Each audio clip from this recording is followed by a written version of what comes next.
इसमें देखो, जो सर ने सबसे महत्वपूर्ण पॉइंट जो हम कई बार आपको मेंशन करते हैं कि प्रैक्टिस के बाद रिवीजन।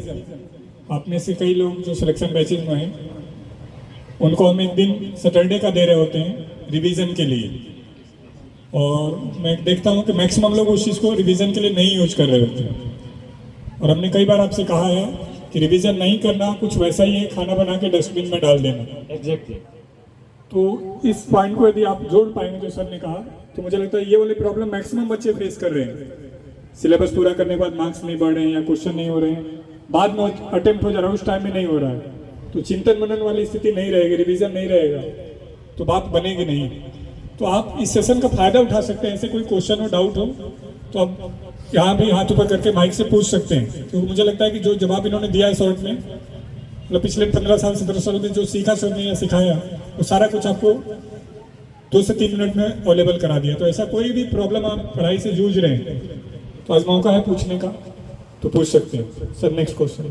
एक बच्चे ने पूछा है सवाल कि मेरी क्लासें खत्म हो गई, अब मैं उसका रिवीजन प्रैक्टिस कैसे करूं और उसका रिवीजन कैसे करूं। देखिए, आज के समय में आप में से मोस्टली बच्चे ऑनलाइन पढ़ रहे हैं। कितने बच्चे ऑनलाइन पढ़ रहे हैं यहाँ पे रह के? कितने बच्चे ऐसे हैं जो ऑनलाइन पढ़ रहे हैं यहाँ पे रहते हुए? ठीक है। और कितने बच्चे ऑफलाइन पढ़ रहे हैं यहाँ रहते हुए? बहुत बढ़िया।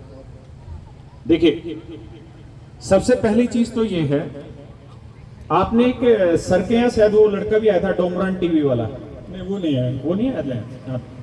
वो डोमरान टीवी, वो जीएसटी इंस्पेक्टर है इस समय चेन्नई। उसने एक चीज बहुत बार यूट्यूब पे बोली है मेरे क्लास नोट्स को लेके। पहले मेरे क्लास नोट्स आते थे छोटे से, इतने से रहते थे, अब तो अर्थमेटिक एडवांस अलग अलग हो गए। पहले अर्थमेटिक और एडवांस दोनों की एक थे, और वो 300 साढ़े 300 में थे, 300 साढ़े 300 पेजेस में थे। वो हमेशा ये कहता था कि मैं दुनिया जहान में कोई भी एग्जाम ले लूं, मैंने आज तक इस 300 पेज से बाहर कोई सिंगल क्वेश्चन नहीं देखा। और मैं भी आज आपको ये बात कहने जा रहा हूं, मैंने भी अपने जीवन में जो मैंने 2015-16 में पढ़ाए थे, उस 300 पेज से बाहर मैंने अपने जीवन में आज तक एक सिंगल सवाल बाहर जाता नहीं देखा। आज मैं 8 महीने 6 महीने बैच चलता है, इतने मोटे मोटे क्लास नोट्स तैयार हो जाते हैं। उस समय किसी बच्चे ने मेरी क्लास के क्लास नोट्स तैयार किए थे। आज भी मैं कह रहा हूं उससे बाहर कुछ नहीं आता। हाँ, एक रेस जरूर है कि हम ये भी कर लें, अब हम इस टीचर से भी पढ़ लें, हमें ये रील पसंद आ गई तो इस टीचर से भी पढ़ लें, फिर ये रील पसंद आ गई इस टीचर से भी पढ़ लें। सच बात यह है कि जिस भी टीचर से आप पढ़ रहे हैं ना, पहले कोशिश करिए कि उसी की क्लास के क्वेश्चंस को, उसी की क्लास को 2 से 3 बार मिनिमम रिवाइज कर लें। और किसी एक पर भरोसा रखिए, बार बार टीचर मत बदलिए, क्योंकि ये जीवन आपका है। हर टीचर की पढ़ाने की अप्रोच अलग होती है, और विश्वास मानिए सारे ही टीचर अच्छा पढ़ाते हैं। आज जिनसे पढ़ रहे हैं वो सारे बेहतरीन पढ़ा रहे हैं।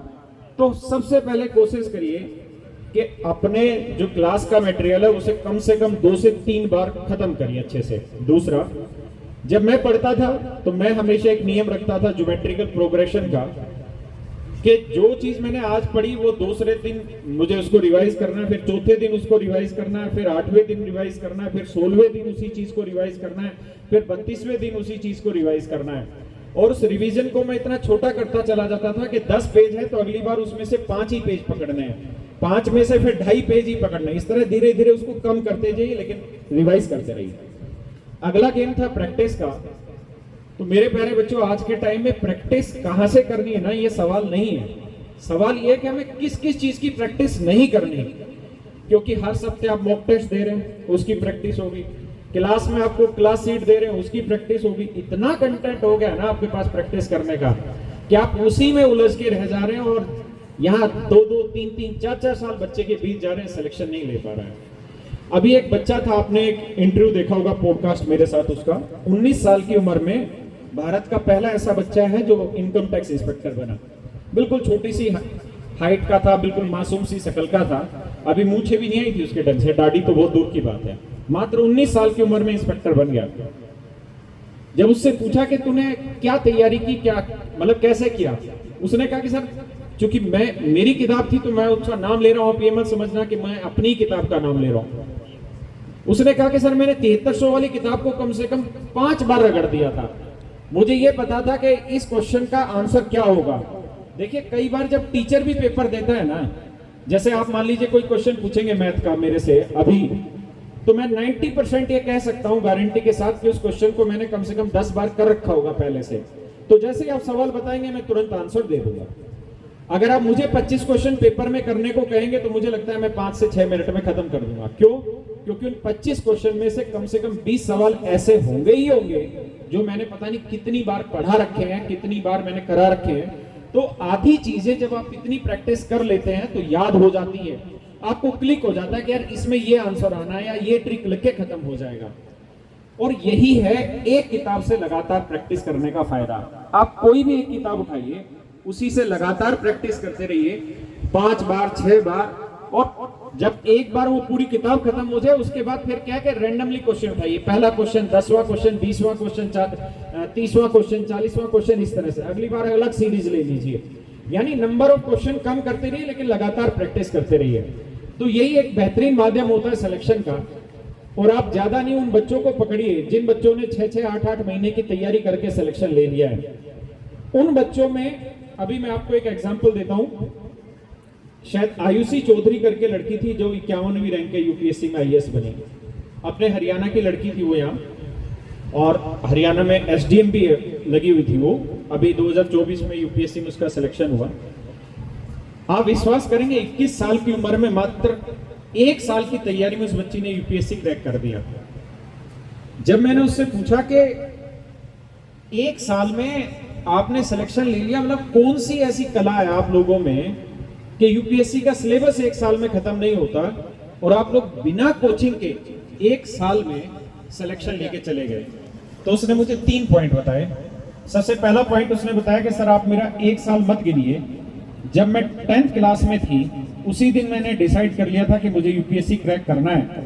तो मेरी जो स्कूलिंग की चीजें थी, जो मैं अपने स्कूल में पढ़ने लग रही थी, साइंस की किताबें, मैं उन्हीं चीजों को इतना सिंसियरली पढ़ रही थी कि मुझे कोई भी चीज बोझ नहीं लगा।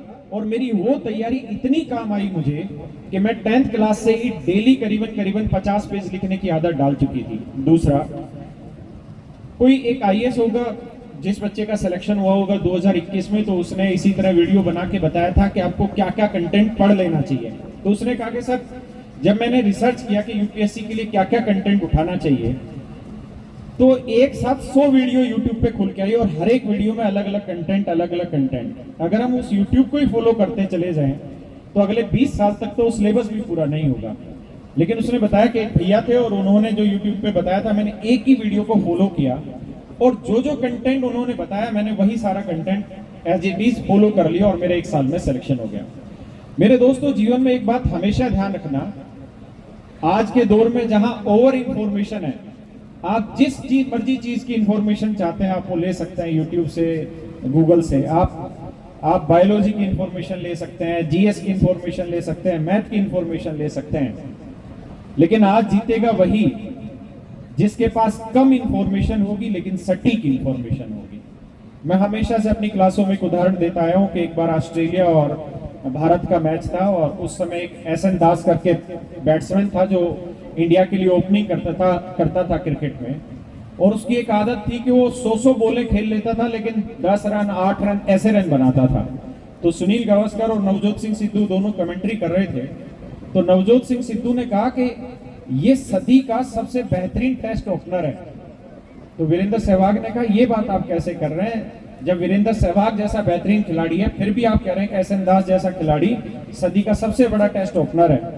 तो सिद्धू ने कहा कि कोई भी सबसे बढ़िया टेस्ट ओपनर वही होगा जिसमें 3 खूबियां होंगी, जिसे ये पता हो कि कौन सी बॉल मुझे खाली छोड़नी है यानी बैट से नहीं खेलनी, कौन सी बॉल मुझे अपने पैरों से खेलनी है यानी पैड से खेलनी है, और कौन सी बॉल मुझे अपने बैट से खेलनी है। तो मेरे बच्चे, आज के समय में वही बच्चा कामयाब होगा जिसे इन तीनों चीजों का पता हो, क्या पढ़ना है, कहां से पढ़ना है और कौन सी चीज नहीं पढ़नी। अगर आप इन चीजों को लिमिटाइज कर गए तो समझिए कि आप सिलेक्शन के बहुत नजदीक पहुंच गए। तो मेरा जवाब इस चीज को लेके ये था। बाकी सर अब इसमें कुछ बचता नहीं है, ताली बजा दो।